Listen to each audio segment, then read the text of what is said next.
No, don't adjust the resolution of your screens. This box really is that bad.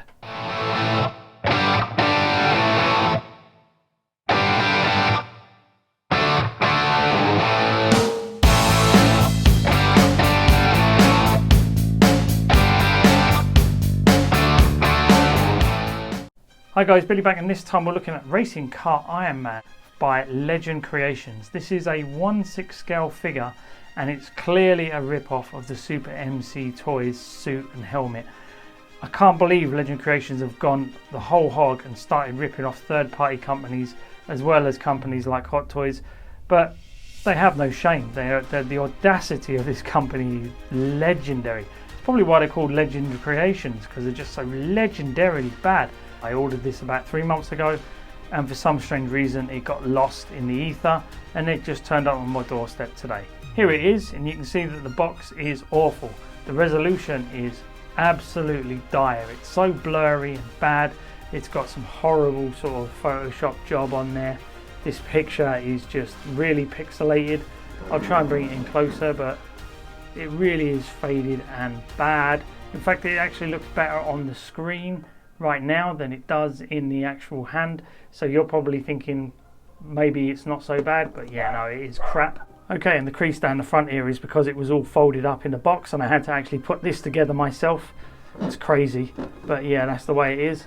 And then we've got on the side, we've got a picture of Iron Man. I think that's Legend Creations giving Super MC Toys the 2 fingers because they just ripped the whole thing off, I think.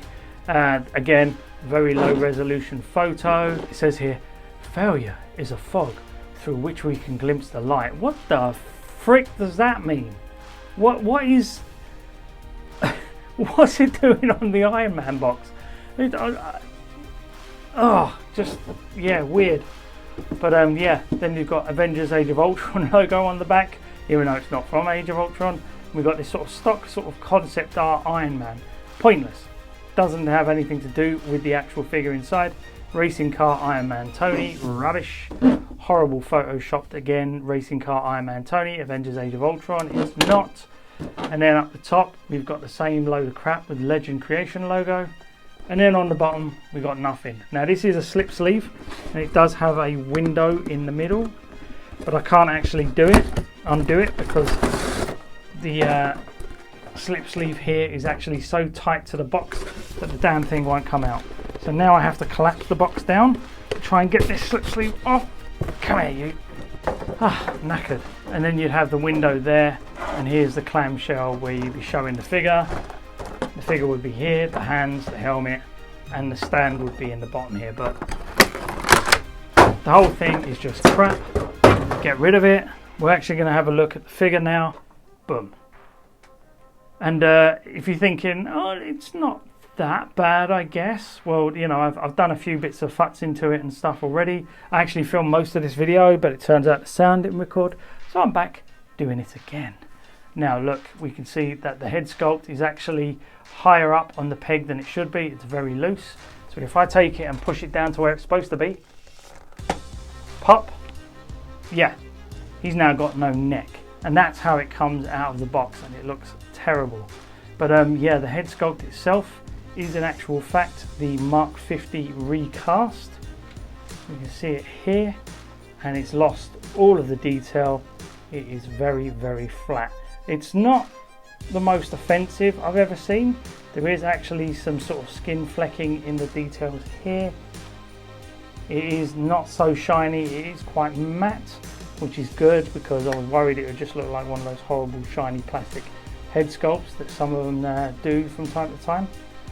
But yeah, it's just lost all the details from the original Mark 50 head sculpt. But it's not the worst painted I've ever seen. The beard isn't too bad. The hair is actually quite neat. Yeah, they've not done a bad job with the paint application. Like I said, it is flat and there's a lot of detail missing, but I have seen worse from them before. And then we can see, you can come down and have a look at the suit. The blue is very nice and it pops, but the black is already staining the back of the neck here, just there.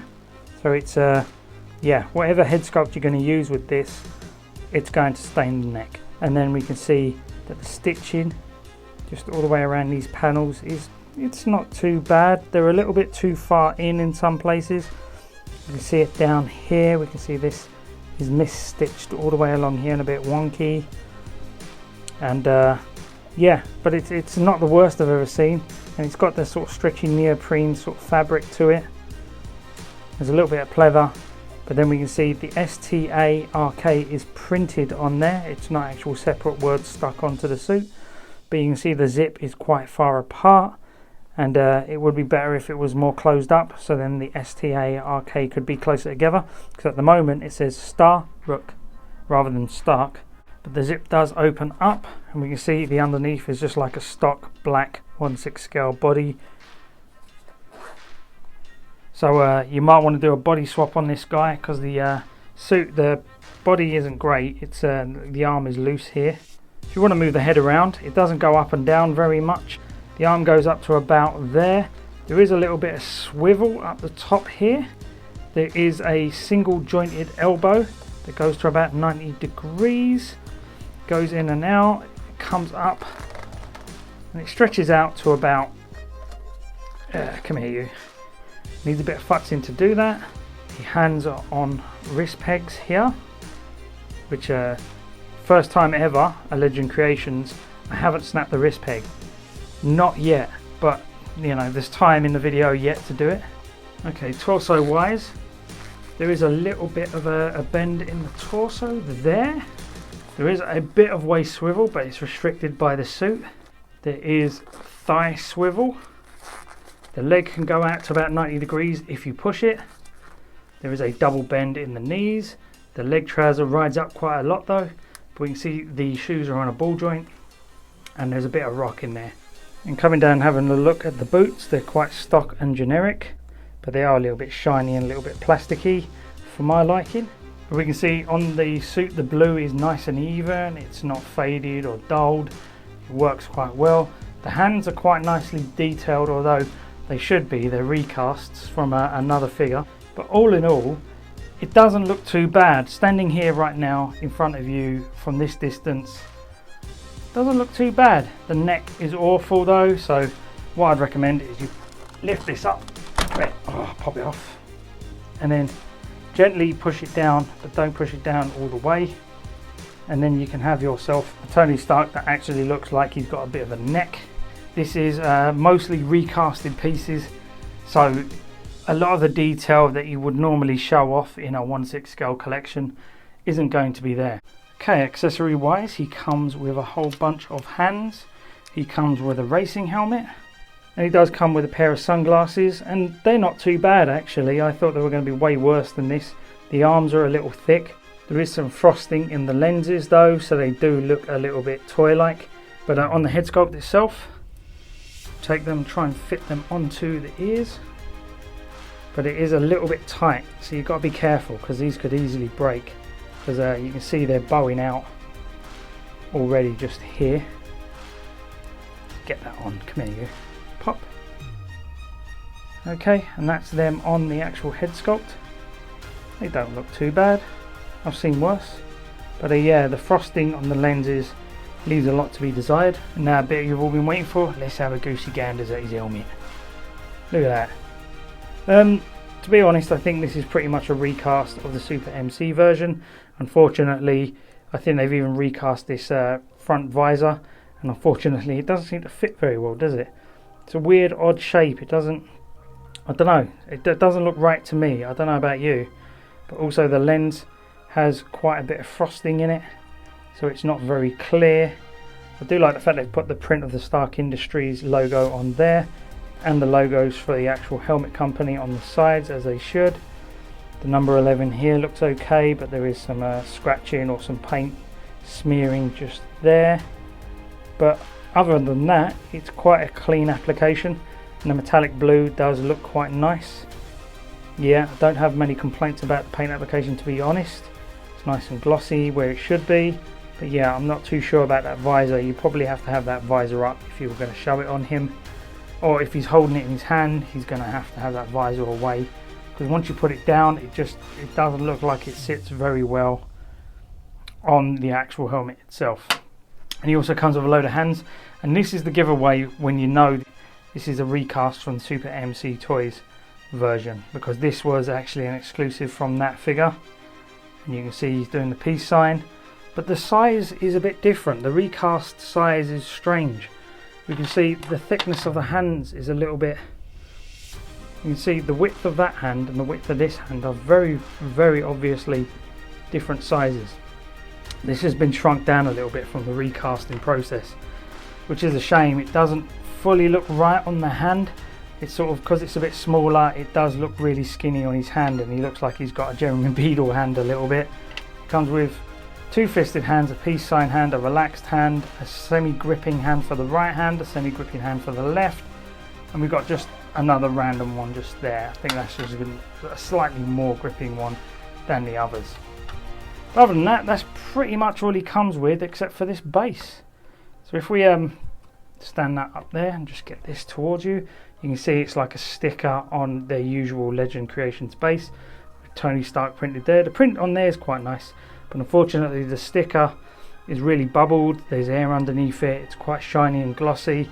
The resolution of the actual image is really bad. The text is really low res.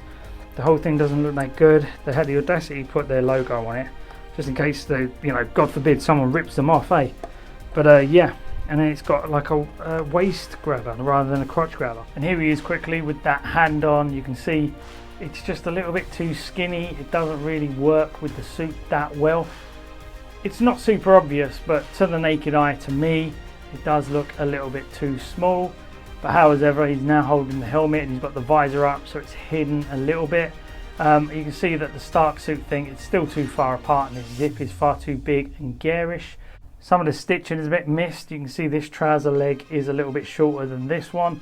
Nothing a little bit of futzing probably couldn't improve. But yeah, the print on the sides here are like just onto the suit itself. But I have seen way worse from Legend Creations. But then again, I've actually seen better as well. Okay, just quickly, let's get the Super Duck figure out here and show you the suit for this. Now this is on a stock body with the Mark V head from Hot Toys. And you can see that the quality is vastly different. You can see that the Stark word is actually closer together on his chest. You can see that the actual lettering on the sleeves is raised rather than printed on. And the stitching all the way through here is far closer to the edges than on here, where the borders seem to be much larger. It's also a slightly lighter blue. It pops a little bit more, and it's a little bit more form-fitting. However, like I said, I've seen worse from Legend Creations, and this could be a really good figure for people who are customizing. Maybe you want a battle damaged race suit Tony Stark. Maybe you want another figure in a racing suit. This could be a good option for you. I do remember seeing someone who customized a 1/6 scale F1 car, and they actually made it the Stark racing car. So, you know, if you did something like that, you could get one of these to sit in there, you know, with the helmet on. You don't have to see the face too much. It would probably not look too bad, actually. It would probably work quite well. Okay, so here he is just posing with the semi-open suitcase, crouched down. You've got him in his full racing kit here, holding the suitcase, and you've got him crouched down, getting ready to suit up. And then you've got another one, you know, your Mark V, just standing there all fully suited and booted. Technically, you could take this as a basis and try and find yourself some parts of a Mark V to stick onto his body to look him like he's semi-changing, and then you could have a beginning, middle and end type scenario going on for your display. But honestly, I think if it's customizing you're going to do with it, this is a good basis. If it's going to be a real far in the background character, you know, sort of like shelf filler, it's not too bad. But honestly, in terms of being front and center of your collection, no, it's not good enough. It's very basic quality. Okay guys, hope you enjoyed the video. Like and subscribe. If you do me a favour now, if you can get the fuck out of my cave. I think I'm going to stick this thing back in the box, and the only thing I'm going to keep out is this helmet and maybe those sunglasses if I'm feeling frisky. Okay guys, bye bye.